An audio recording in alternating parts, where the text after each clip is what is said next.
Hell yeah. Yeah, episode 9. Episode 9, here we are. Fill in the blank podcast. Yeah, I don't know. This one felt easy to get into. Whoa. You're supposed to say... Did you say... Yes. I'm sorry, say it again. This is the Fill in the blank podcast. Life after film school. Oh my God. I am so sorry. That was almost a travesty. I fell down. I was so excited to get started. I know. I was so excited. This one's been a little bit long coming. We had scheduling issues and various things, but we're back here. Yeah. So today what we've got for you is... we haven't done this in a while, and I think we should do this. I'm Austin. Oh, yeah, I'm Greg. Yeah. Yeah, that's good. That feels good. That feels right. We've got our discussion about visual style. Yep. And then we've got a little what's this? Mm-hmm. A little Hatin is bad. Definitely. And then we'll bring you our Ironman review. Oh, yes. Ironman. Yeah. I liked it. No spoiler alert, I liked it. So let's get a little news out of the way here. As always, subscribe on iTunes. Yes, or Stitcher. You can watch on that. We've got some more reviews on iTunes. Thank you, everyone who's doing that. And please encourage everyone to do that as well. That helps out. We love you. And we've got a Facebook helper now.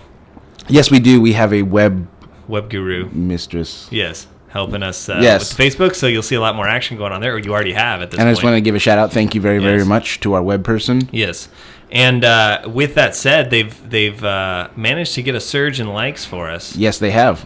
we were stagnant for a while, but now we're surging, and we are close to 30 likes. Right. So we're issuing a challenge. Yeah. 4 more likes. 4 more likes before the next podcast records. Before episode 10, it's not really an anniversary because we haven't done it for a year. No, but it's 10. It's 10. It's a deal. It's something. Right. We'd like 30 likes before 10, please. And Decacast, that's what it's called. What should we do if we get to that? I still say we should do the next podcast naked if we get 4 more likes. All right. It'll be the same for you guys at home. But you won't. Very different for us.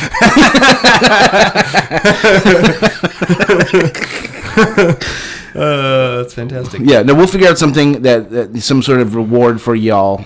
Yeah. And post that on Facebook. Yeah, 30 likes. 30 likes. Do it. We can do it. 4 of you. We 4 of can you. do it. And if there's 4 of you out there who are listening right now, and you're not liking us on Facebook, all you have to do is do that. Make all the difference. And everybody gets something. Yes. I'm not going to say it's going to be something good. It's going to be something, though. But it'll be a thing. It'll be a thing. Also, so now that we've got this going, we're getting the communities built. I know. It's happening before our eyes. I know, right? We've even got people participating, finally. Thank goodness. We were asking questions about what movies people are looking forward to, because our last episode was the movie preview. Yeah. And listener Michael said Star Trek, Gatsby. Sorry, Michael, I can't agree with you on the Gatsby. But Star Trek, yes. And a movie called The History of Future Folk, which I had not heard of. I had not either, but we watched the trailer for it. We looked it up, watched the trailer. Looks interesting. Yeah. Got aliens. It's like an indie... yeah, it looks like a kind of a cute indie movie with aliens coming to Earth. They're going to blow us all up, but... Then there's some music. And they're like... They hear our music and they're like, oh my God. And then they're like, we need to be a band. Right. It looks... It's like Flight of the Conchords meets E.T. E.T. Yeah, it did look very Flight of the Conchord-y. Yeah. It looked quaint to me, I would call it. Yeah. I don't know. I'd watch it. I'd watch it too. I'd give it a chance. Yeah. So nice, for those of you out suggestion. there, yes, thank you, Michael. Yeah. All of you out there, please see what happens. Oh yeah. If you participate, listen. Then we talk about you. and We talk about your stuff. And we're excited, and we like you, Michael. Yeah. You're our favorite person this week. You're our favorite fan. Your favorite listener. That's right. Number 1 listener of the week. Number 1 listener. Listener of the week. We put a plaque up for you. Yes. We didn't. I'm lying. I'm sorry. One more piece of business. Started to post reviews for movies because we've kind of started the summer season. Sure. And we had spoken about movie reviews and how we should write them. I agree. So we've got some little, and they're brief. They're not anything huge. Like we said before, it's more just giving you some ideas so that you can make up your own damn mind. Yeah. As they say in The Matrix. That's right. And so there's a review up there for Disconnect, Trance, and then the Oblivion scorecard, which if you watch our Facebook or YouTube, you would know about the scorecard. Right. But for those of you who listen, the scorecards are a nice little visual grade sheet. Right. It's like a report card. Yeah, and so those are also up for Disconnect and Trance, and more you can just forthcoming. read those and more forthcoming for ones that we don't cover on the show. And then obviously the scorecard for the ones we do cover on the show will go up with a link to the episode. But of course. That's a fun thing there. Mm-hmm. So, and comments on those are welcome if you please want to say something about our review, how wrong we are or whatever. Yeah, let's argue. Yeah. So that's a lot of business. It's a lot of business, but it was important and exciting business. Yeah. Yes. Thank you, everybody who is liking us on Facebook. Yeah, thank you, everyone who's listening, and tell a friend. Tell a friend, tell a dog, tell somebody. Tell a dog, yeah. Dogs like us. Dogs do like us. They really do. Yeah. All right, so what's been going on? Well, okay, I had a thought. Okay. You've noticed that, like, on TV or commercials or whatever it is. Yeah. In America, we use sex to sell everything. Yeah. Cars, even hamburgers. Mm-hmm. We've talked about that in the past. Yeah, we talked about that Carl's nonsense. I thought of something that you never see advertised using sex to sell. Yeah. Okay. Toilet paper. That's true.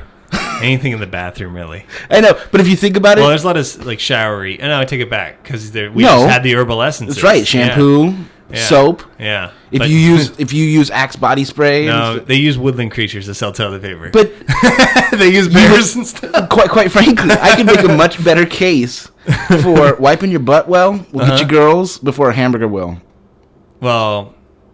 I don't know. No, I disagree because... What, you think your butt can be dirty, but you buy a hamburger and girls are going to like you? I think that, like, the getting of said girl happens before there's any knowledge of your butt. Right? Right, then, but the keeping of said girl has a lot to do with the cleanliness of your butt. It may only last a couple hours, depending on your butt. But... I'm just saying, but the toilet actual, paper is, like, in fact, essential. If you go to your house... The initial connection, I think, is regardless of your butt. I agree. But well, it's not regardless of her butt. It's regardless of your butt. Yeah. But not even entirely that. Because she may go, he has a nice butt. But if it's dirty... So I don't understand what this commercial would look like. Let me describe it to you. Okay. Guy wiping his butt. Yeah. He's just like, girls love a clean butt. Oh, that's the commercial. Yeah. Okay. Get the cleanness with Angel Soft toilet paper. Whatever, But whatever it is, it's. You just want sex to sell everything. Is what I thought you were going to. No. I'm just asking. I thought you were approaching this from like, I'm so sick of sex being used to sell everything. I am. Turns out, no, you want it to be used to sell more things. That's what we've discovered here. No, I'm just looking for commercial equality. Like, okay, it's kind of the same way I feel about the Viagra commercials, where people are like in separate bathtubs on a beach somewhere. Like, if you're going to use sex to sell things, like, at least show them going in a bedroom and closing the door. Yeah, that's what it's for. Like, we're literally selling a sex product. Yes, and we can't have it be sexy. No, they have to be hamburgers. They have to be kayaking women's together. Nipples bursting through their bikini tops, and we're selling hamburgers. But we're going to sell you a sex pill, and please don't bring up sex. Yeah, that's right. I'm just saying this is backwards. Okay. But yeah, I just thought you never see toilet paper sold. It's true. It's a bear. It's always just a nice bear. Those bears disgust me, by the way. Well, because they have little scraps of toilet paper in their butt fur. And we know why they're stuck there, bears. Yeah, bears are not good at that. No. I had this happen to me on the freeway this morning. Oh, okay. What happened? Really just made me angry. Oh. I'm getting on. It's traffic. It's like 7:30, so it's just, I know I'm going to go sit on the freeway for a half an hour. Sure. I get on just after the off-ramp, lane number 2. Just 3 cars just stopped. Guy gets out. Middle of the freeway. Lane number 2. Stupid BMW guy. Shocker. That's the guy. He gets out. He goes to look. Now I drive by. Careful now. No, I will not be careful. I drive by. My dad drives a BMW. I don't care. It doesn't mean all BMW drivers. I'm saying only BMW drivers would be this. Okay. I'm douchey. with you. I drive slowly by this as he's walking to the back of his car where there's absolutely no damage. because the freeway's only been moving at about 3 miles an hour. Sure. So It was a little... 3 cars did a little bump, and instead of pulling over to the shoulder, they get out in the middle. They middle. just stop in the middle of the effing freeway and go check for damage. Oh, my BMW. I don't want this person to hit and run. I better get out right now when he can't get around me. And look, pull over to the damn side of the road. That is ridiculous. I can't stand it. And now guess what? Everyone behind that is going to have even worse traffic for the next hour. Because you can't pull over to the side. A 3-second thing up here means another hour of traffic. It just piles up. And in the number 2 lane, like you're just getting out of your car, there's cars driving all around you. That's ridiculous. So upsetting to me. That is ridiculous. I wish that I had been like in the lane right next to him. I could have like opened my door and knocked him down or something. Well, it would have been great if you could have thrown a rock through his window and be like, now you have some real damage. That's right. Oh, looks like you're going to have to get that taken care of. And then drive away so he doesn't have your insurance. That's right. No, here's a question. I hate to make fun of rich people, but I feel like only people driving an expensive car would have the gall to do that. Yeah. Absolutely. Everybody else just pulls over or just goes, it's probably nothing. Yeah, realistically, yeah. That was nothing. I can probably scratch that out if there's anything. Mm-hmm. No, you're right. It's only rich people who do stuff like that, Yeah. I feel like. And if you're a rich person listening, stop it. Clearly, we're not marketing our podcast towards the wealthy. No. But if you're wealthy, that's please okay. Listen. Please listen. Please listen and send us money. Here's a question for you about traffic, concerning traffic, on the subject. If we all drove at 40 miles an hour, despite how heavy the traffic is, couldn't we all go 40 miles an hour? Well, that's what I can't, like, when there's an accident, I get it, but it's when I sit in traffic, and then all of a sudden it's clear, and I'm like, I don't understand why we all decided to go somewhere right now. Yeah, what's up with that? And I know we're asking age-old questions. Well, see, this is my quandary when it comes to self-driving cars. Because, obviously, they're cool. Well, yeah. If I get a self-driving car, chances are it's going to go 55 on the 405 the whole way. Yeah. So, the good thing is no more traffic because the cars are all self-driving. Right, they're all moving. Bad news is I'm not going 85, which is what would be happening if I was driving for certain stretches of this freeway. So, certain trips would take longer. Like the late night drive in LA or whatever. Take way longer because I can't go 80 when there's no one on the road.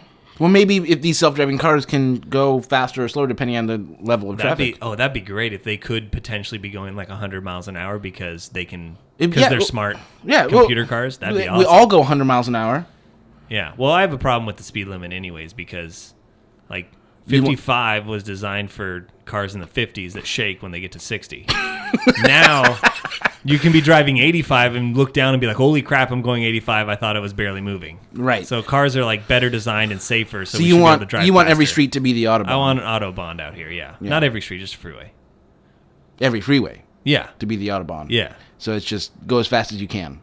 As fast as you feel like you can go. Right. And get in the right lane for that speed.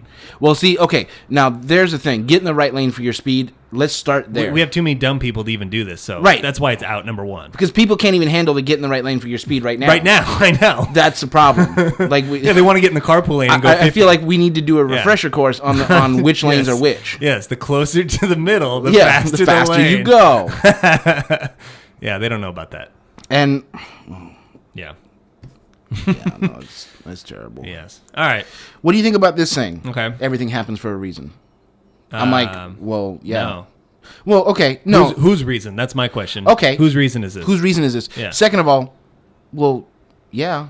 But so what? But so what? Yeah. Even whether that's true or false, so what? Right. Everything happens for a reason. Well, yeah, because cause and effect. Like that's the way the world works. People tend to use it in the this happened to teach me this, or I'm doing, and it's like I'm glad that you got a lesson out of it, but it didn't happen to teach you. That's not why it happened. No, like, I'm glad you took something away from it. It just happened. Yeah. I'm glad you took something away from it. Yeah. But it just happened. And I just don't like, everything happens for a reason. And people try to like when something terrible happens to you, you're like, oh man, my whole week was effed up because this happened. Well, everything happens for a reason. Oh yeah, no. That's no good. That doesn't make me feel better. That doesn't help at all. No. Because at this point I don't know that reason then. Right. Even if I do, the reason's not good. Like what happened to me, I probably do know why I'd rather not have learned that. I'd rather it hadn't happened. Right. I wish I'd stopped it. Right. So I it's not that I'm opposed to the philosophy of everything. If you can find something to take away from every event in your life, great. I say do it. Yeah. What I don't want is people trying to console me with, well, everything happens for a reason. Yeah. Just be like, man, that doesn't help. That's a crap day. Sorry about that. I'm sorry. Yeah. That sucks. I don't even like people saying they're sorry for something they had no control over. That's true too. But I also am like, okay, I like the sentiment. It's an empathy thing. There's no words really to describe what you want to say. So although I will say that sometimes if it's really bad, whatever happened to me, I'm like, oh man, I'm really sorry that happened. But I've actually been a jerk sometimes and just been like, what are you sorry for? Yeah, why are you sorry? Why? Why are you sorry? You can stuff your sorries in a sack. Right. and I know that they're just trying to be. Yeah. I feel for you. Yeah, which is I appreciate. I do appreciate it, but shut up. But you should, if you do, then you should know that I'm at the point where I'm not going to be accepting of this. Just wait. Just leave it alone and wait. I'll be fine in like an hour. Yeah. But do you ever then, if you're having a bad day, do you take it out on people at work? Never. Okay, good. Because that's unprofessional. That's completely unprofessional. You should never do that. No. You can't. I take it out on people who don't deserve it. Yeah. Like, I know my wife has to deal with me being cranky sometimes. Yeah. And, I love her for that. Yeah. And I apologize. I tell her, sometimes even in the moment, I'll be like, look, I know you didn't do anything, and I know you're having to deal with me being cranky. Yeah. But you're here, and you're listening to me. Yeah. And this is what's happening. That's your role at this moment. Yes. And I feel bad about that, but it happens. I mean, and I do the same for her. But you don't bring that to work. Right. Now, on a related note, nothing, you ever notice this? You could be kind of having a middling day, just kind of whatever. Someone comes up, and they say one of two things, and immediately you just... it's done. You're just like... Yes. They either say, oh, are you cranky? Uh-huh. Or, oh. And now you are. Now I am. Or, hey, smile. Or, hey, cheer up, or something like that. You didn't get enough sleep? Like any of those things, oh my God. Yeah. Now I just went from like, that's a fine day. I'm not really doing anything. There's not, Hey, cheer up there. Okay. You. Now you will die. Right. Now I'm upset. Now. Look, or this one. Oh. Looks like somebody has a case of the Mondays. Oh my God. Yeah. Looks like somebody else has a case of my fist. Right. You just got terminal fist face. Oh my God. That's not good. No. Just don't. If someone looks like they're upset or cranky, like they probably leave them alone. Right. Leave them alone. It's true. Certainly don't ask if they're cranky. Yeah. If you're asking, you know the answer. You know it. Yep. And if they're not, you just made them that way. So thanks a lot. Oh God. I can't stand that. Yeah. All right. Should we get to our topic I think so. here? I think so. All right. Boy, we got your topic today. Oh. Topic today to tell you. Oh, yeah. Topic today, visual style. Although, I was thinking about this when I was thinking, what are we going to talk about here? You were thinking about this when you were thinking about this? Yes. Oh. And I think it should just be more of style. Style. Yeah, I agree. I actually had the exact same thought. Yeah, we said visual, but it needs to just be style. Yeah. We're talking about how you make stuff, how you make movies. Well, how you put your mark on it, really. Right. It's your fingerprint. Yeah. But I don't know. Where did you want to start on this? Well, I figured, because basically what we want to do is, just to give you a quick overview here, what we're going to talk about. I wanted to give you a little bit of, styles we like, style, and then talk about how styles can benefit your movie, how styles can detract from your movie, and then bring it back around to how and why you should establish your own style. Okay. Yeah. So start off, like, what are some visual styles in movies that you are just, you just like them? I like, I would say Christopher Nolan, Steven Spielberg. Right. Hitchcock. Sure. He's no longer contributing his visual style. But it still is. I liked his visual style. Valid visual style, absolutely. I would like to throw Tim Burton in there. Okay. I do think that's someone who definitely has a fingerprint that he puts on his films. Yeah, and his is another one like Michael Bay's that's actually visual. Yes. Versus like a Spielberg who's... there is a certain more subtle visual style to Spielberg. Yeah, but it's more the... It's more the shot choice and things like that. Yeah, and the scene construction. Right. Yeah. I don't know. When I I was thinking about this, and to me, like, how do you think people develop a visual style?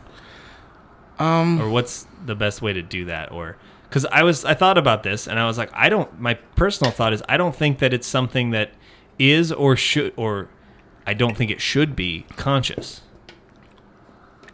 I think it's about 50-50. You do? Yeah. Okay. I thought we might have a different opinion on this. So. Yeah. I understand why you say it shouldn't be a conscious choice. Yeah. But I do think that there's, at least nowadays, obviously there were innovators, people who along the way just decided, guys, we're going to try this. We're going to see if it works. And came up with something brand new. Yeah. You know, Orson Welles would be one of those people. Yeah. But at least nowadays, I'm not saying that you can't do anything brand new. Right. But I do think that there's a certain level of, if you watch enough movies, either consciously or subconsciously, you're going to emulate the shots and visual styles of things that you like. And I think that's a good thing. Well, I think it's a good thing to consciously steal shots, especially when you're making student films and developing your skills. You have to steal shots. Like, because that'll teach you how to do things. And why those shots work or don't work. Correct. So. Well, just for a second here, let's... because I do think it's like I said, it's about 50-50. Okay. You unconsciously will steal certain shots, or just because you like certain movies, you'll want to shoot a certain way. Yeah. But another 50%, you got to go watch movies and decide, I want to... See, I think it's all about repetition. I think you develop it by doing. So I think the more, like, I think just deciding I want to do this shot here and I want to do this shot here when you're making your shorts or whatever you're making, just the more you do that, the more you'll develop a visual style without even knowing it.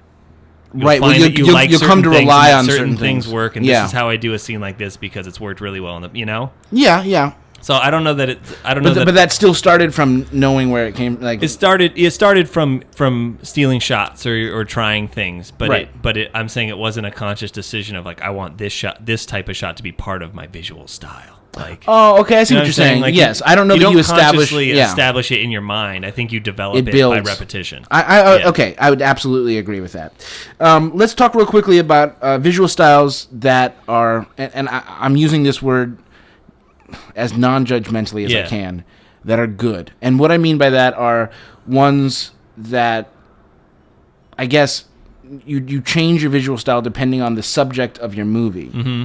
Versus, and in a minute we'll talk about, once again, non-judgmentally, visual styles that are bad, i.e. ones that never ever change. You could be doing anything and you're always going to do this. Like at Michael Bay. Like Michael Bay, yeah. Like as much, Michael Bay definitely falls in the category of visual style that I love and emulate. Yeah. I would still throw him in the quote-unquote. They always look like that. They always look like that. Yeah. Doesn't matter what you... And to me, there is a little bit less value in ones that in directors and storytellers who cannot change their visual style depending on their subject. It's the same as... it's the reason, I guess, sometimes I get down on an actor like Tom Cruise. Yeah. Because for the most part, I'm not saying he never does anything different, but for the most part, he plays Tom Cruise in every movie. Right. Now, he's great at that. People like to see that. That's fine. I'm not necessarily saying I'm not necessarily looking at him negatively because of that. Yeah. Same thing with the visual styles. Okay. Some can change, some cannot. Careful now. I know, I ran my face into my microphone. Like for no reason. I know, I just like pecked it. I was trying to peck it. So, okay, starting with visual styles that I'm saying are good, I would throw a Spielberg in there. Yeah. Just because while he has certain subtle tricks that he uses throughout. Yeah. It's not necessarily noticeable that, here we're doing this again. Yeah. He definitely changes his visual style, which allows him to do things, and I'm going to use an example that goes against what I'm saying. Okay. Of Indiana Jones, you know him just from his silhouette. Yeah. But now he's able to adapt that, and Abraham Lincoln walks in a room and you just see his silhouette and you're like, oh, it's Abe. Yeah, well, and he's someone who, like, because when you think, that's why I was trying to get away from the visual word, is because you start thinking of the cinematography. And right, and that's why Michael Bay is a pertinent example, because he has different cinematographers. The movies all look the same, right? Whereas other directors change their cinematographer, so you get that guy's unique aspect, plus your more of your shot choice. But like Spielberg can do a Saving Private Ryan, that's a huge percentage of that is handheld, right? And then he can do Lincoln or Indiana Jones, that's all smooth, dolly, steady cams and stuff like that, and still it feels like his kind of movie. It still feels like a Spielberg. Even Munich, which I would say is kind of out there. Like that's or The Terminal. Yeah. Still feel like his kind of movies. And it's hard to put your finger on what it is because it's not a lighting thing or something. Yeah. Now, I know some people out there, and if you want to argue with us, go ahead. Because I know some people out there are going to be like, well, Janusz Kaminski makes his movies all look all saturated and over, blown out and stuff like that. But that, first of all, that wasn't always true of Steven Spielberg's movies. Yeah. Second of all, once again, I argue, go look at Lincoln, because Janusz Kaminski lit that, and it certainly wasn't washed out. No. Like War of the Worlds is washed out, and Saving Private Ryan was like kind of the beginning of that look. Right. Yeah. But no, it's something more subtle than just the cinematography. Yeah, it's the shot choice. It's for that when you're like, this is a Spielberg movie, right? And you can definitely see when you watch a Lincoln that he's trying to emulate the old photographs you saw of the time, so you could stop the movie at any moment and get one of those old photographs. Versus a Saving Private Ryan, he's trying to put you in the action. Yeah. So this is the reason why I say it's a higher caliber, because he's changing the way he's shooting each movie depending on what will best suit the story. Yeah. Quite frankly, I would actually put. I think Tim Burton has grown into that kind of director. Where I think when he started out, it was like it's all going to look like a Tim Burton movie. It still does to me. I think he's getting better at it. That's what I'm saying. He's growing into it. Yeah. Versus, and quite frankly, I think sometimes he gets movies that have been pre-chosen to fit. That's I think what happens a lot of times, because I would say one of the movies that I think he went outside is like Big Fish. Right. That's exactly the movie. But then you're like, oh, Charlie and the Chocolate Factory. Oh, that was like, and Sweeney Todd. Okay, those were designed for Tim Burton look. Yeah, exactly. Like they gave those to him because we want. Although actually, Charlie and the Chocolate Factory wasn't, but he certainly wedged it into that. I wasn't a huge fan of that one. Oh, I love that one. You don't like the original though, and I do. I like one song from the original. I like the yeah. That's a good song. Yeah. The rest of it blows. Okay. Sorry, I guess I.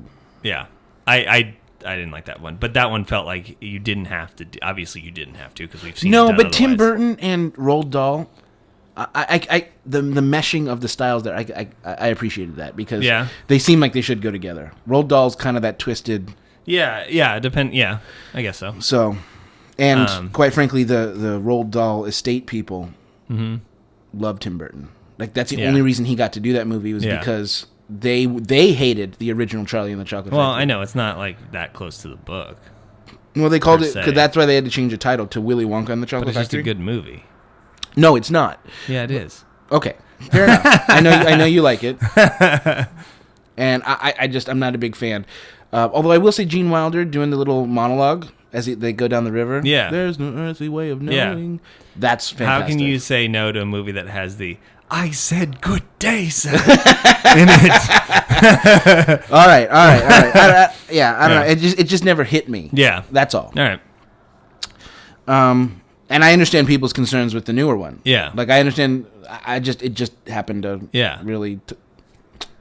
Now, what about like J.J. Abrams? Because I feel like he's walking the border. He's starting to we'll see. Well, J.J. Abrams each movie you're like, oh, this looks like, oh wait, there's a lens flare. Yeah, I know. I was hoping that Super 8 would buck that trend, but it didn't. It did not. And now I'm praying to God that Star Trek does, or Star Wars. Oh, Star Wars? He needs to get Star Trek won't. Flares. No, Star Trek has to be lens flary. Yeah. Because the previous one was. Yeah. But if Star Wars has lens flares all over it, I'm going to be upset. But we'll get to that. We'll get to that next podcast. That's right. No. I agree with you, though. For the record, I agree with you. Yeah. On the other side of that, visual styles that I go, you gotta. Yeah. It's one thing to have your own fingerprint. Yeah. And you should. But a lazy man's fingerprint doesn't change. Okay. Per movie. Yeah. And the people I'm looking at are, well, Michael Bay. As much as I love. Which we said, yeah. Yeah. I love his movies. Baz Luhrmann. Oh, yeah. He's going to do Baz Luhrmann. I know. That's what I've been seeing a lot. They've been running a lot of ads. And they're like, oh, you've never seen anything like it. And I was like, yes, I have. Every other Baz Luhrmann. Like the last 3 Baz Luhrmann movies. Right. Well, I mean, he has a visual style. And I understand, like, I like his visual style. I'm actually a fan. Right. See, and that's where it becomes a problem, I think, that you can't adapt. Because some people hate Michael Bay's visual style. Right. And I hate Baz Luhrmann's visual style. But other people like it, and that's completely valid. I just happen to hate it, so I don't want to see any of the movies that he makes. See, and I think that's where people out. Correct. Yeah. That's why I'm labeling these as quote unquote bad visual styles. Not it's got nothing to do with his actual style. It's that it's the you're same limiting thing your audience. You're limiting it. Another person I would actually throw in this category, and I'm waiting to be proven wrong, is Zack Snyder. Yeah, well, yeah. He didn't start off that way, but now he's fallen into that. And His first movie, they were like, just make us a movie, and he did that. And then they were like, all right, now you can do what you want to do. And now that one was interesting to me because the 300 called for that style. Yeah. And then he used it again and again, and I was like, what are you doing? Yeah. Wait a minute. I thought that I was on board with the 300 because it was like, I understood why he did it for 300, and I wasn't against the visual style choice in that movie. I was just against the movie. Yeah. But obviously, I knew why he did that, and it was the proper thing to do. Right. But then he kept the same. Then he did that again for Sucker Punch. He did that for Watchmen. Is kind of like that. Watchmen's kind of like that. It's like. Why? It's slightly animated. The look. Yeah, it's not. Yeah. Like you're not seeing reality. Mm-hmm. And I'm not saying that there's never an occasion for that. Sure. But it's like a weird hazy. Yeah, I don't know. It's a weird hazy animation. I don't know. Look, there's special effects in my movie. Yeah. That's the way I always feel when I watch it. I just rewatched Watchmen because I'm trying to understand, especially because I'm looking forward to Man of Steel so much. Yeah. I wanted to go, all right, well, let me just, put aside my personal prejudices about this or that and just see what kind of movie we're making here. No. Nothing there for you. Nothing there for me. No. I fell asleep. So, given now that we've established to you what a visual style should be and how to come about it, why do you think it's important to have your own visual style, Greg? I think that it's just that becomes your mark as a director. And you can look at here's a director that I would say does not have one. Brett Ratner. Oh yeah. I don't know what his visual style is. Bad. He's made like one or two good movies. He's made a bunch of movies people would consider bad. He's made I wouldn't call you said one. Red Dragon was good. I wouldn't consider Rush Hour to be bad. Okay, fair enough. Rush Hour 2, not so much, but the first Rush Hour was actually pretty enjoyable. Okay. Like for what it was, right? I really like Red Dragon. Yeah, Red Dragon. But I also felt like anybody could have directed Red Dragon. Well, right. Like his movies look like, and that's ultimately the reason is there's movies that you go see and you're like, and actually a lot of the Marvel movies, look like this could have been anyone. Even the Joss Whedon movie, which I give him big props for the Avengers because he brought something else to it. Yeah, but that was more through the script I felt than actually the visual style. But the look of those movies are just anyone. Yes. Anyone could have made any of those movies. And I think if you can make a competent movie. Yeah. And even if it looks like anybody could have made it. Yeah, great. Do it. I mean, there's lots of people who make tons of money doing that. Absolutely. Exactly. But it's nice if you want to have, and this is obviously we're sitting here in my apartment, and we're talking about like, obviously if you're going to be a director, you want this. It's like, okay, it's a little ridiculous. But like if you're eventually going to be a so-and-so film, then you should have something that distinguishes. Christopher Nolan, Steven Spielberg, even M. Night Shyamalan, hate him or love him, they put the name up there for a reason. Right. Because people know it. It's a product. It's the same thing with putting a Walt Disney film. So it's part of that to me. It's part of branding yourself. Yes. And that's and I would argue that, you don't want to have great if you have a cool look that you want to do for a movie, do it. Right. You don't want to have that kind of one where this is what everything I do looks like. Right. Or this is the same, like right. Well, and even if you do your first few, like, this is my style, then you can change it up and people will be impressed. Yeah. But I do agree with you should try to establish your own visual style because it is, once again, your fingerprint. It's the type of thing where, like you said, you get to put your name on it. And quite frankly, for those of you still in film school, the way to do this is to steal. Yeah, well, that's steal from everywhere. Steal from the best. Copy everything, and then you'll figure out what works, what doesn't, what you like, what you don't. Right. What's that old saying? The biggest form of flattery or whatever. No. I was going to say that, good artists copy. Yeah. The best artists steal. Yeah. And so, steal the crap out of things. Yeah. And I guarantee you, if you steal from enough different places, right, it will become your own. That's exactly what it is, because there's a weird thing, and we've kind of touched on these types of people in film school before, is, it must be all my vision.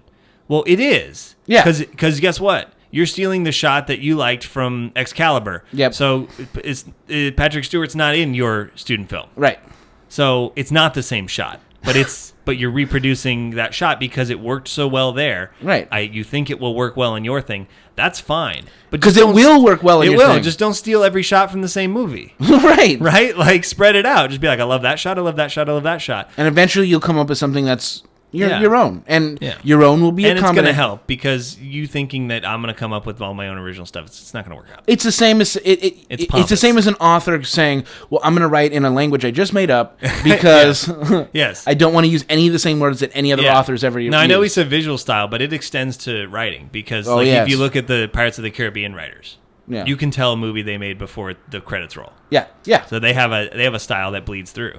Exactly, and no matter it applies to all the roles. Quite frankly, I think that's part of what makes art great, is getting. That's why we go to see these things. Just as a final note on this topic, that is, don't worry about copying from people. Don't worry about that, because that is why we go to see movies, because we like it. Because we like it. We like certain things, and the only reason you should ever be making a story is because you personally have something to say about it. Yeah, we want to see it filtered through your lens. If you're going to do it through the lens of the anonymous, then why should I contact you to make this movie over anybody else? Right. Then exactly. That's really what it is why should anyone hire you when they could hire someone who has a unique perspective? Correct. Yeah.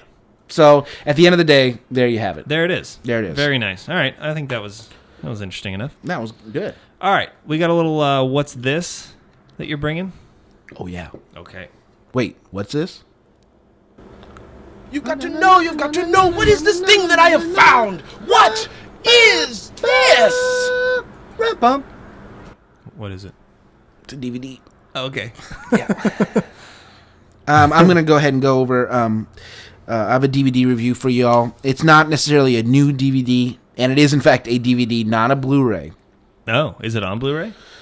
Coming to Blu-ray. Okay. Oh, this is good then. It's Yeah. like a preview, and you can maybe let us know if those features are intact. Okay, go ahead. Sorry. Yeah. I got carried away. Just calm down, Greg. Do it. Talk about it. Oh my God. What I want to, and it's actually more about what's on the DVDs than the fact that it's a DVD. Okay. We're talking about Cosmos on DVD. I don't know. In 1980, I do Carl know now. Sagan. I had to remember what Cosmos was. Yes.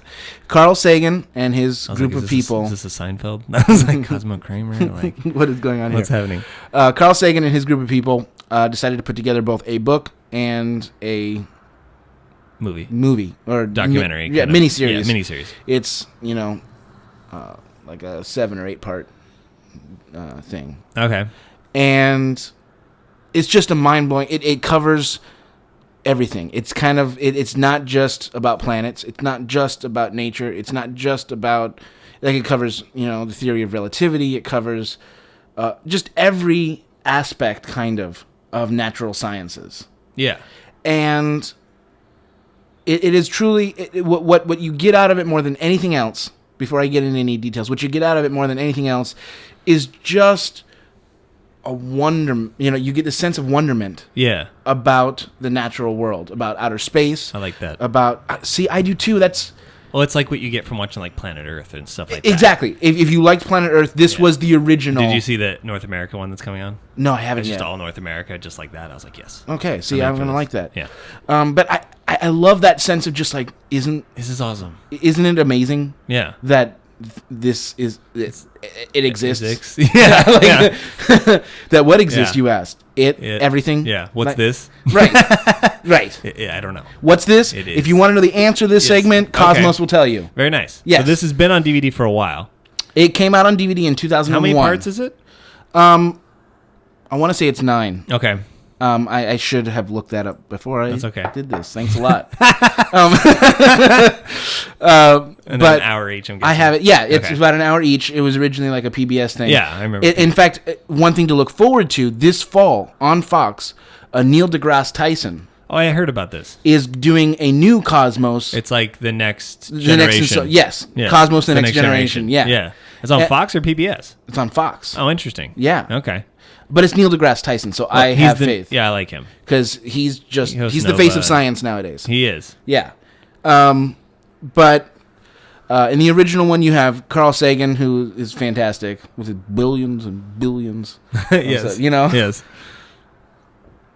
But the reason you should check it out, there's a lot of things that you can get from it. Like I said, they cover everything from the origins of man to how stars are made to the theory of relativity. Bang, whatever. Everything. Yeah. Exactly. And I just lost my point. Okay. That's the reason we should check it out. Yeah. Well, I'm into it. I'm gonna have to borrow it from you, I guess, because I have only actually seen. That was my point. I remembered it. Thank you. My point was that you should borrow it. Yes. No. My point was the thing that I found most amazing, because I picked it up knowing that I had seen it before. Okay, I've only seen parts of it. Right. I had seen it before, but it had been a while. I watched it. You can watch it. Whole episodes on YouTube. They actually have like an official Cosmos channel. Oh, okay. Because they're not trying to make money off it. Yeah, it's like, please learn science. Yes. Now, they don't have to convince me. Right. But one of the things that I found most incredible, because it did come out in, I think it was 2001. Uh-huh. So the DVD did? Yeah. Okay. So they had updated some of the visual effects in it. Oh, cool. Looks nice. Yeah. They also have both from the night, because they had a video release of it in the early 90s. Yeah. And for that, they had videotaped updates on the science. Oh, okay. With Carl Sagan. Okay. So that's in there. Right. Plus now, obviously, since then, he has passed. Yeah. But there's a track that you can play, like a subtitle track, that anytime that any of the science that you're seeing has been updated further. Correct. Yeah. So you're getting the most updated. That's cool. From 2001 at this point. Right. Obviously, I'm guessing the Blu-ray will update it even further. Correct. Yeah. One of the things I found most amazing, though, is because he's talking about it in just terms of, you should find this amazing. Yeah. There's very few updates that need to be made, because it's not... there's certain parts, yes, that we've learned since then that the Tunguska event was actually detonated in the atmosphere. It didn't actually hit the ground. Yeah. Things like that. Yeah. But those are very, very few and far between, which was amazing, given that at the time when I was, it was a 30-year-old. Yeah, it was already 30 years old when the release of DVD came out. Exactly. And that's another 12 years old. Right. Yeah. And there was very few that needed to be updated because it's big ideas. It's big, exactly. Yeah. It's big ideas. It's not, and it's just trying to convince you. It's not the minutia of those subjects. Correct. Which has obviously advances have been made. Which I found very, very impressive in that it made it somewhat timeless. Yeah. It'll never go out of date, because he just wants you to be as amazed as he is. Right. With the real world. And quite frankly, if I can make one final point about this, you should. You should be as amazed. Yeah. Because the natural world is an amazing place. Yeah. I'll be interested to see the new version. I'll be interested to see that on Blu-ray. Yes. And the new version, because I'll be interested to see what they have to say as far as like finding the Higgs boson and stuff like that. Exactly. How that affects the theories and all exactly. that. Exactly. And quite frankly, there could be no better host that I can think of right now than Neil deGrasse Tyson. No, he's the guy that you'd want to get at this point. Yeah, absolutely. Very cool. All right, that was a nice one. I like that. So go check it out. Cosmos, Carl Sagan. All right, here we go with some Hatin is bad. Step up fast and be the first one to say this movie's bad. We like movies, think they're rad. Now stop. Hatin is bad. Oh yeah. Yeah, Hatin is bad. All right, this one's a long time coming. And I have a reveal.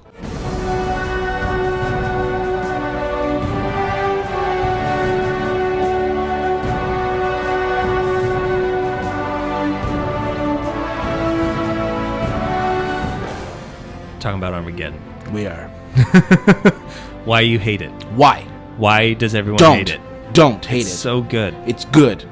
It's enjoyable. You're gonna have a good time. Yeah. I don't know why you would not like this movie.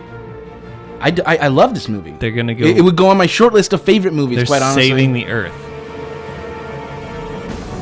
Yeah. Just hitting it. Raven just hitting it. Yeah. Trevor Rabin. He needs to get some more work. Yeah. Slow motion, amazing shots. Mm-hmm. All right, so Armageddon came out in 1998. Mm-hmm. Michael Bay film. Everyone's groaning. Go ahead and groan. I don't care. You grown it up, you sons of bitches. This is a film that cost $140 million to make in 1998. That was a lot. That's a lot, yeah. Made $201 million. Yeah. Yeah. Worldwide, though, $553 million. Of course it did. It was a number 2 movie that year. The number 1 movie, Saving Private Ryan. Oh, okay. This is one of those ones where all you guys who think J.J. Abrams is the greatest, co-writer. Yep. Sorry, hate to tell you. Suck it. The movie that you thought you hated, he co-wrote it. Yep. And I bet you he doesn't hate it. Now, but let me just do this. Let me just list this off for you, and you tell me why someone wouldn't go see a movie with this list. Okay. Bruce Willis. Right. Billy Bob Thornton. Uh-huh. Ben Affleck. Sure. Liv Tyler. Of course. Will Patton. Mm-hmm. Steve Buscemi. Uh-huh. Owen Wilson. Yep. Michael Clark Duncan. Yeah. Peter Stormare. Oh, yeah. Jason Isaacs. Uh-huh. Keith David. And the aforementioned William Fichtner. I'm there. And that's not even the entire cast. No. We're leaving people out. We're leaving people out. That's ridiculous. Yeah. All those people. Like, how many of those people? Because that was like a starter for a lot of those people. Yeah. Your Ben Affleck and your Willis and Billy Bob. Yeah. They were the ones that people came to see. Right. But that was really kind of the kickoff. The rest are the working actors. That was a Owen Wilson Kickstarter. That was a Michael Clark Duncan Kickstarter. Buscemi already had his thing going. Quite frankly, no, because Green Mile. Michael Clark. Green Mile's after this, I think. Is it? Oh, okay. I think so. Jason Isaacs. Yeah. I mean, he's only in that movie for a couple seconds. Right. But memorable. I know. Oh, you know who else is in it? Keith David. I said Keith David. Oh, you did? Yeah. Missed it. Sorry. He's the guy who says a bunch of retards with a potato gun. I know. Well, right, he's the bad guy, so to speak, in that movie. Yeah, he's the bad military guy. Right. No, that movie, like... Okay, and that was also the year that the Deep Impact, it was the big, like, no, I know. one's better. And I was Deep Impact like, sucks the big one. It's bad. It's got Morgan Freeman. So I don't want to say it's bad, but it's not good. No, Morgan Freeman's good in that movie. That movie's bad. It's also got Taya Leone, though. I know. It's got Frodo Baggins. Yeah, I am not a fan. I'll tell you this. You said 1998, right? Yeah. 1998, my little brother was 12. Okay. That was the first movie. I'm not talking about Armageddon. I'm talking about Deep Impact now. Okay. Deep Impact was the first movie my brother ever walked out of and said, "I want my money back." At the age of 12.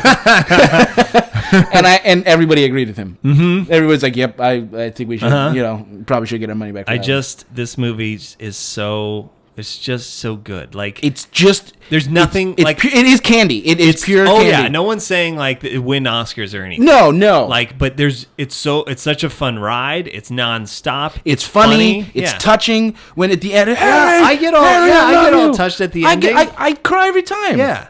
Or with Liv Tyler's Daddy No. On the screen. Yeah. I'm crying. Yeah. What do you want, That's people? what I do. Yeah, what do you want? What do you want? This brought you everything. It is a movie. That is what movies do. I want everyone who's angry at us for saying this right now to go on Facebook and tell us why. Like, what is wrong with this film? At least 4 of you need to like us and then tell us what you think. Here's what I don't want to hear. I don't want to hear, oh, it's shaky cam. I can't tell what's going on. I want to hear what's wrong with it on an emotional level. Yes. What does this movie not deliver to you? What did you want that you didn't get? Yeah. Because it's got action, it's got comedy, it's got drama. Yeah. Okay, so it's you gotta suspend your disbelief at a certain point. Yeah. There's some Michael Bay superfluousness. I was preparing my mouth to say superfluous, and the L slipped into Bay. It's a hard word to say when you're Michael Superfluous. Damn it. Like, why is there a Gatling gun? There's no reason. No. It's just there because they might need it. Well, they shot out of the side of the space shuttle with need it. And we can get into the fact that, a gun that relies on an actual explosive to work in space wouldn't actually work. But who cares? Because at that point, if you're not doing it at that point, you're not going to like this movie. Right. And I know it's ridiculous, the oil drillers, but it's so much. Oh gosh. But come on, that's American movies, that's right? America. There. That's right. Yes. That's America without the A. It's just America. So yeah, people complained at the time the shaky cam because that was kind of. And he doesn't even do that as much anymore. That was kind of the one and only. Like, because after Transformers, he stopped doing it. Yeah, the first Transformers. Big time shaky cam. So people were like, "Oh, I can't handle it." But like, if you actually listen to Roger Ebert's review, he's like, "It's craziness, but it has an effect where it makes you so tense and feel like you're in it with them." That's right. Like, it does. In fact, the only thing because I read Roger Ebert's review on this before we did it, he liked the movie. Yeah. The only thing he said was it's a little bit stereotypical when you get the shots from around the world. Well, that's the scene I was just about to play because that's my favorite scene. I know, mine too.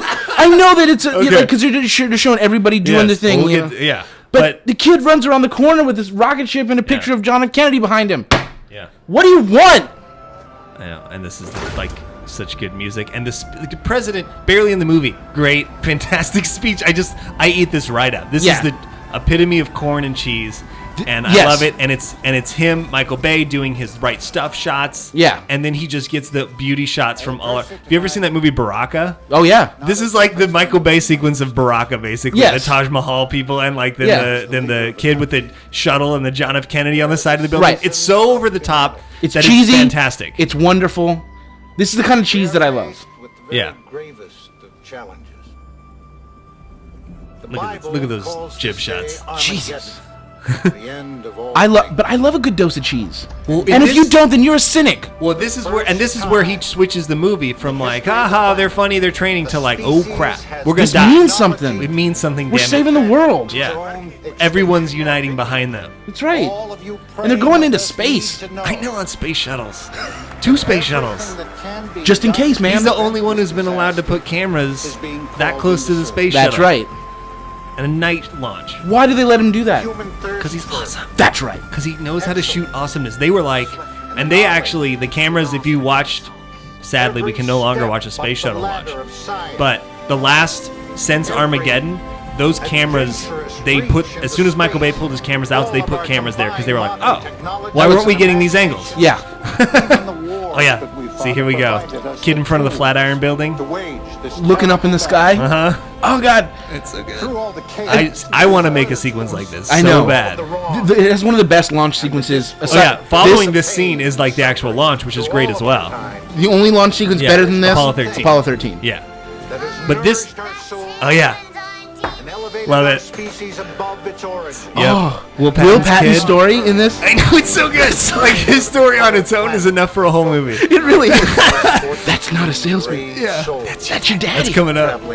It's coming up. That man's no salesman. That's your daddy. Yes. Instant goosebumps if you're like in on if you watch it from minute 1. I'm tearing up right Yeah. now. I want you to know this. And good luck to you. Yeah. Yes. Yeah, the drums, and then they start riding the elevator. Oh my gosh. Please go watch this movie again. Put aside your preconceived notions and just enjoy yourself. Be a kid again. That's what it requires. Yeah. it's That's what it just- requires. That's what it's for. Yeah. It's to just make you completely go escapism mode. Yeah. Be a little kid again. Imagine if you and your buddies go in to save the world. And it's one of these ones, yeah, it's one of these ones where like the science people will be like, that's awful. Like there's nothing in there that's really good science as far as like how they're working with the asteroid. They're running around the space station, they're making it spin so they have gravity. I just don't care. No, right. No, I understand and that. it makes and here's why. Because NASA comes off as awesome, and NASA is awesome. Correct. And like NASA was like, that's fine, I don't care. You don't have to like. We're not concerned about the science. Look at how cool NASA saved the world in this movie. Well, and the number one thing this movie does, and which is what I want movies to do all over the place, Yeah.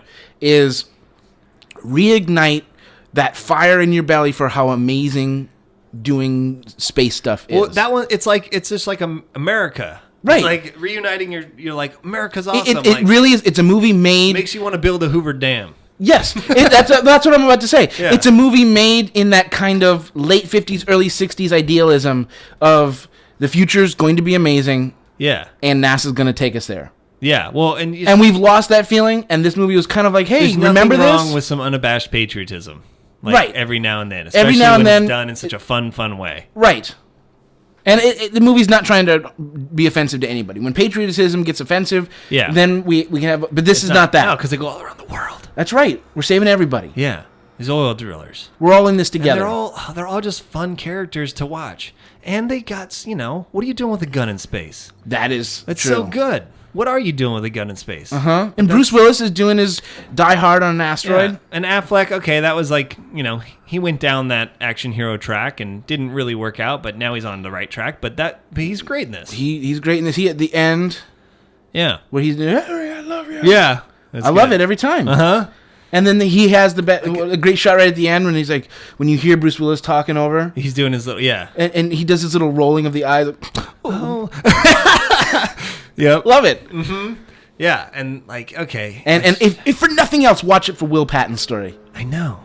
I just like Will Patton. I do too. That's why He's good in everything. That's like the number one reason why I watched that Dark Skies show. Oh, right. There you It's go. for him. Yeah.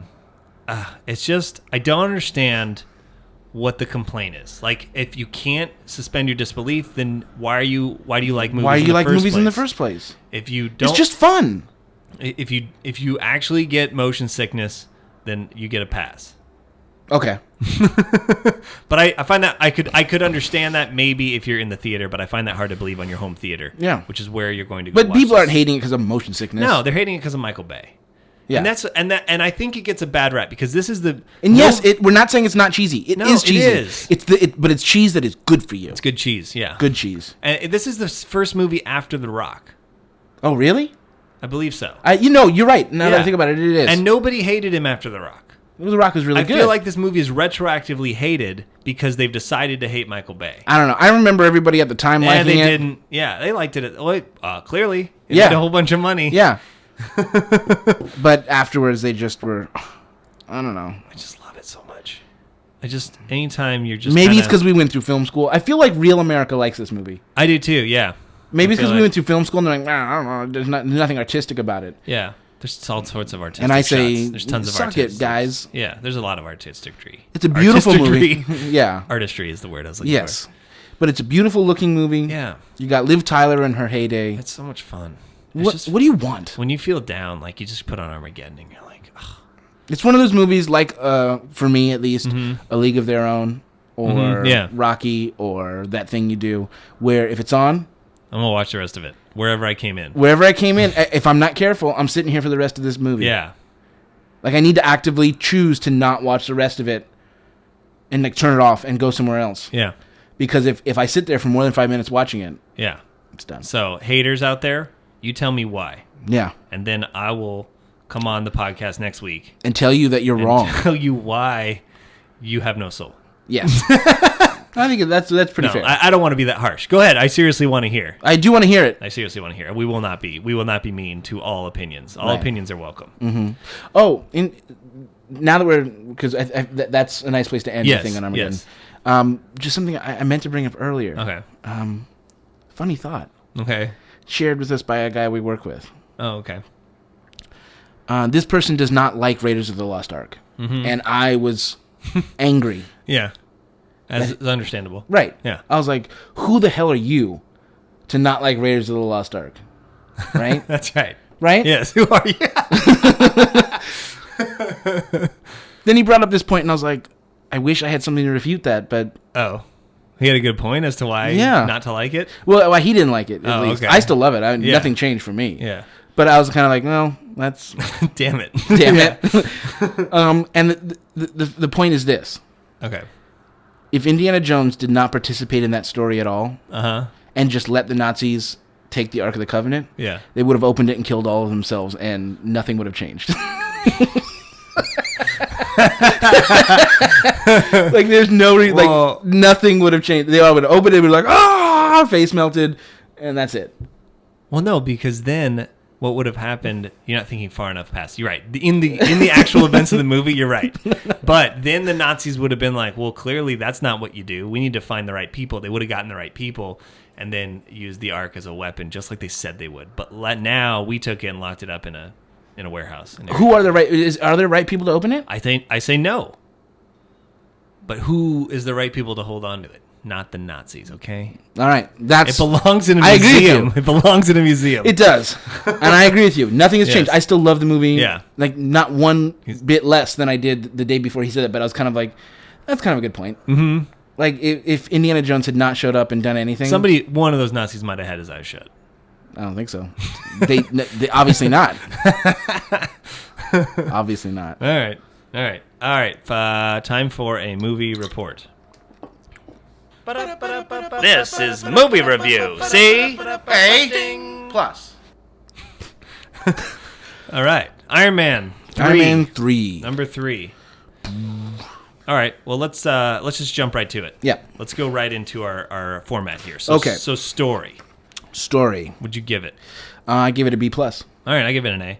Okay. Now I want to make this clear. I am not, when I grade a movie, it is not for the annals of film. Right. I'm grading a movie on what I perceive this movie is trying to be. and how well it accomplishes that. Okay. Because I don't want to say, oh, the story in Iron Man is an A, and then people are like, what about The Godfather? No, I understand what You know you're what I'm saying. saying? Yes. I'm not comparing it to that. No. I'm comparing it to its ideal form. Yeah. In my mind. Okay. Obviously, fair everything's enough. only in my mind.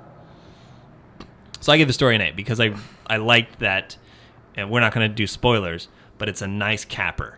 It is. I will say that much. I don't want there to be an Iron Man 4 at this point. Right. I will say loved that how this wrapped it up, and it brought spoiler in or elements not, from the first movie. I will say that this movie does end the Iron Man story in a way. Like, it would be a satisfactory end to me, the way that a trilogy should be. Yes. I give the story a B+. Okay. Just because I thought the bad guy's motivation was left a little bit to be desired. Yeah, I mean, he was just trying for power. Yeah. Yeah. So it was like, okay, so you're a bad guy. And there's nothing wrong with that. Yeah. Unlimited power. That's right. That is not from that movie. No. I really... I think a B+ is a good score. Okay, Yeah.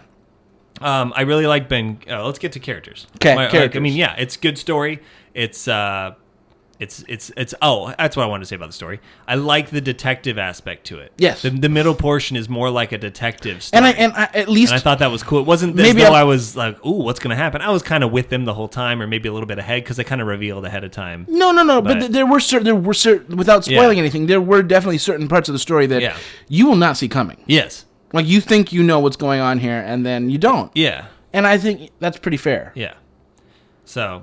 I liked it. Yeah. Give it an A. Characters. Characters, I also gave an A. I gave characters an A too, just because, come on. You got Robert Downey Jr. doing his thing. If you don't like him, then you're not going to see this movie anyways. Right. If you do like him, then you're going to love it. Because and if you don't like him, then get over yourself. He's great. He's doing his thing. He does it even better, this movie. And I attribute Shane Black, the director, with that, who has formerly directed him in Kiss Kiss Bang Bang. And that would be the one thing I would say is that both related to both story and characters. Yeah. This was the first Iron Man movie where I felt the script around Robert Downey Jr. Was keeping up with him. Yes. He is usually the wittiest, funniest part of the entire movie. And the rest of the characters. You always go, well, it seems like he's making up his own lines.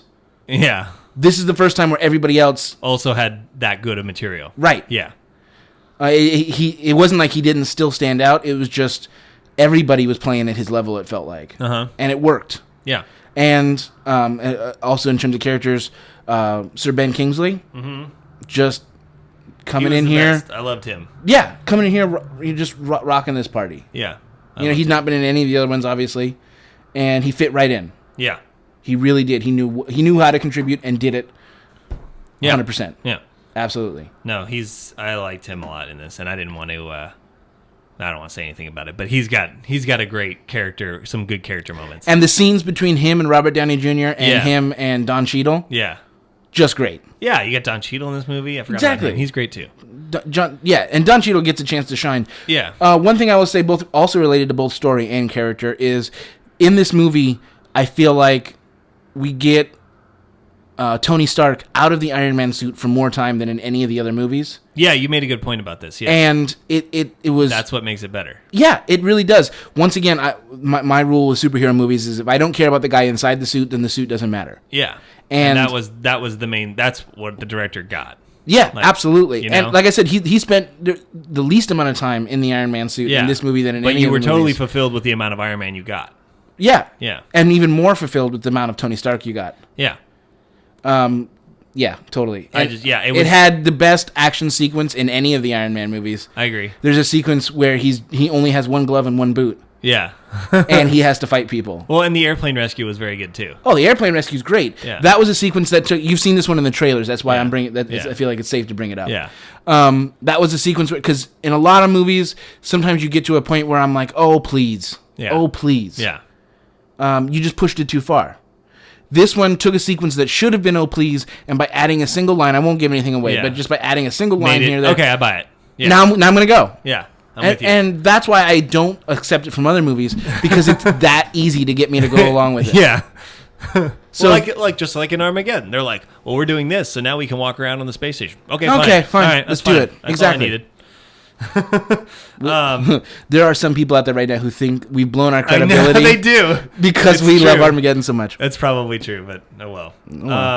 I stand I behind also mine. like all the good movies that you like as well. So there. Yeah. All you people who are like, "Ugh, I can't believe I like that. But all the movies that you like, I probably like them too. Yeah. Unless it's by And I chance. can tell you why. Yeah. Yeah. Maybe even better than you could tell me why. Oh, snap. Yep. No, I just liked how it brought in also elements from Iron Man 1, thematic elements. Yeah. And paid them off. And I don't think this is a spoiler. It brought back my favorite characters from Iron Man 1, which were the little grabby robots that he has in his Oh, lab. yeah. Were Brought they them not back. in, they weren't in 2? Not as much. Oh, okay. Like, they were characters in 1. Yeah. They were seen in 2, yeah. but they were Yeah, they characters were good in in this. this. Yeah, I like them. In fact, right, so good. Very good. Music, I give the music also a B+. I give it an, B+. That sounds good. Yeah. It was great music. It was good. Yeah, it's Brian Tyler. who doing the music. is quietly becoming one of the better composers around there. Yeah, absolutely. He's done some really good He stuff. did like Children of Dune. Yeah. And things like that. Really good stuff. Yeah. Created an Iron Man theme. One of the things I appreciated about the score was that at certain points he played the Avengers theme Yeah, I like that. and ran the Iron Man theme over it, Yeah. just to remind you, oh yeah, he's one of the Avengers. Yeah. Good choice. Mm-hmm. Music worked. I liked that the score had a very James Bond feel, reminding did. you that Tony Stark, in many, many ways, which I think this is a very apt comparison, Yeah. is the American James Bond. Yeah. Where James Bond is a king or queen and countryman with, the cool gadgets. Yeah. Tony Stark is a self-made man Yeah. who builds something awesome in his garage, and now it allows him to be. It's quintessentially American. Yeah. I did the one thing that now is a personal problem is that now that they've had the Avengers and these are all supposed to be the Marvel Cinematic Universe, I kept asking where because this is a story that deals with America being attacked and the president's involved and stuff, and I kept being like, well, where's Captain America? Why won't someone call Captain America for this? His name is Captain America. I think it's a fair question. Yeah. One, again, that I think they could have answered with just a single line of, Captain America's has anybody called missing. Captain America? We don't know where he is. He's gone off the grid. Yeah, All right, that's it. Done. Yeah, that could have been that. Yep. Because they did do a lot of references. Like, that was actually the interesting thing is when they gave him his character flaw for the movie, it was from the Avengers, which I really enjoyed. Right, because this movie... Other than his larger and character that's flaw. actually something I forgot to say about Story that I do want to say. The reason it gets a B+, Okay. is because this movie had something to say. Yeah, it did. Looking at you, Oblivion, what happened there? Because this movie, Iron Man, did have stuff to say about soldiers with PTSD, Yeah. about media, about terrorism, about a lot of things. And I appreciated that. And it pulled it off. Yeah, it wasn't profound in any way, but No. at least it had a message. It had something to say, and it went right for it. Yeah. Yeah. So tech. Tech, I give it a B. Is it tech? Is that what we call it? Yeah, the technical aspects. Technical. That's right. I could only think of technology, and I was like, that's not what we call this category. Yeah. Technical. I don't have words that work right now. It's okay. Technical. Yeah. I gave it a B. Yeah, I gave it a B too. It wasn't the best effects, but they were fine. They were I on wasn't par bothered. with the Avengers, I thought. Yeah, they were on par with the Avengers. I wasn't bothered by anything. It was not at the level of Oblivion. No. Effects wise, but it was still great and enjoyable. It's still the Avengers had a little bit of a comic book look, and this kept that Right. for those big But it works. sequences. So it's good, and sound design's great and all that. So B. All right. So final score. I gave it a B+. That's what I gave it. Gosh, why are we always giving the same? We got to find a movie where we don't give it the same score. No, we will. We will find one. I'm sure of it. You're probably right. Yeah. Next week we'll do a review on Moulin Rouge and we'll see where we come out. Yeah. So B+. Again, go see it. Like this one, I'm recommending for everyone. This one I'm definitely recommending for everyone. I'm definitely recommending a big on the big screen because it's a big screen movie. The first time you see a suit of fun. armor split It's into 6 another one that's pieces, fun punch with out the 6 audience. guys, come back together and be a suit of armor again. Yeah. You know you're in for a good time. Yeah. There's some cheesiness. It manages to avoid groans by being witty. Quite frankly, that's ultimately how I feel about it. Yes, there's some cheesiness, but it's witty enough that it carries the day. Yeah, and I had a couple issues with some of the things towards the end that I'm not going to spoil. Right. But didn't really like that, but still so enjoyable on the whole that I can't. Right. I have nothing but good thoughts of it. I agree. So. And it doesn't have the same sense of just whimsy and fun that the first two did. It's a little more serious. Yeah. But it's still very, very funny, and despite what I just said, a lot of fun. It's funny and a lot of fun. All right. Yeah. Very So, good. go see All it. right. So that is the podcast this time. So next week, 10th episode. episode 10, something special. It will not be a normal format show. Nope. It's going to be the Star Wars Spectacular. That's right. Because No. oh yeah, that we'll get that going. Oh, yeah. Because A, we like Star Wars, as you all know. Yeah. B, there's a lot of Star Wars news going around, so we're gonna hit that up. It's going to be a retrospective, a prospective. Yeah, and a spective. Yes. It's gonna Just tune in. Yeah, You do not want to miss this. It will be all things Star Wars, future, past, and present. Uh-huh. And we'll see what where we come down on these new movies, and we might talk a little bit about the old movies. So No, we're we going to. every 10 episodes, I think we want to bring a special topic. topic to the. So for those of you who, like show. us, grew up watching Star Wars, Yeah. or for those of you who don't understand why people love Star Wars, Yeah, either way, tune in. you'll find out. You'll find out. Either you'll enjoy it or you'll find out. Yeah. All right, I'm going to take us out with a little Armageddon here. So, as usual, Facebook, guys, 4 more likes. 4 more likes. That's Do all it. we're asking for in the next week. 4. www.facebook.com/FITB Podcast. And then you've always got the website, fillинtheblankfilms.com. Yep. And YouTube, you guys are... I feel like the YouTube people, you guys need to get on Facebook. I don't know if this is true. I just feel like you're the ones who we need... You're the 4. You're going to be YouTube watchers. We're counting on you. You 4 are the ones who are going to come over and give us those 4 likes. So that's, again, youtube.com/FITB Films. And then you got the Twitters. Where are you on Twitters? I'm at AustinJD14. And I am at GPL Films. iTunes, Facebook, do it. Do it. Go do it. And have a good week, folks. And have a nice day. Yeah.